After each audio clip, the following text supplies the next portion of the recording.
اللهم إنا نسألك من خير ما سألك منه عبدك ونبيك محمد صلى الله عليه وسلم، ونعوذ بك من شر ما استعاذ منه عبدك ونبيك محمد صلى الله عليه وسلم.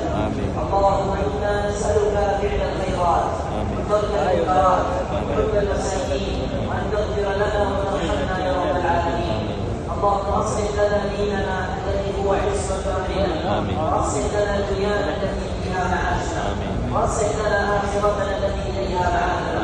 اللهم اجعل الحياة زيادة لنا من كل خير والموت راحة لنا من كل شر.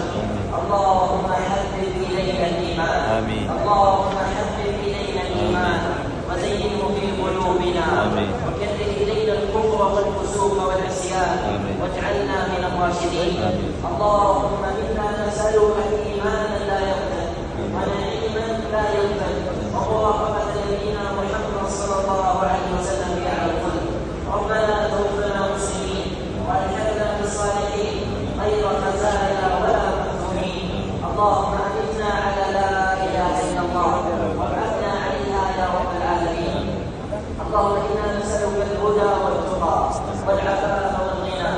اللهم من حضر هذه المحاضرة واستمع لها، اللهم اجعله يا ربي من كل هم فرجا، من كل ضيق مخرجا، وارزقه من حيث لا يحتسب.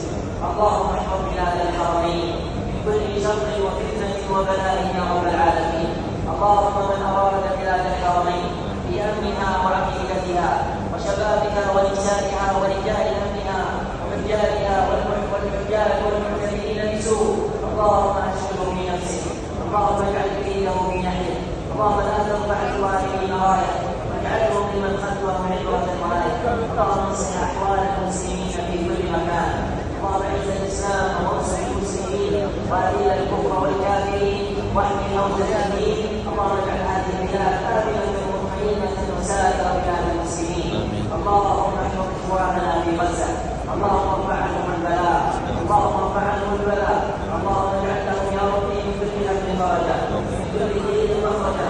اللهم عليك بعدوك وعدوهم يا رب العالمين. اللهم لا ترفع للظالمين راية، واجعلهم لمن خلفهم عبرة وآية.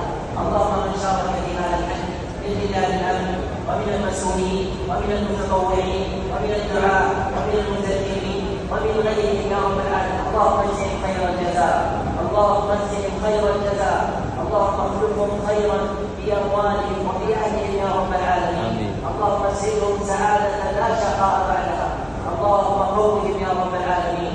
اللهم احفظهم من بين ايديهم ومن خلفهم وعن ايمانهم وعن شمائلهم، ونعوذ بعظمتك ان يغتالوا من تحتهم. اللهم ان لنا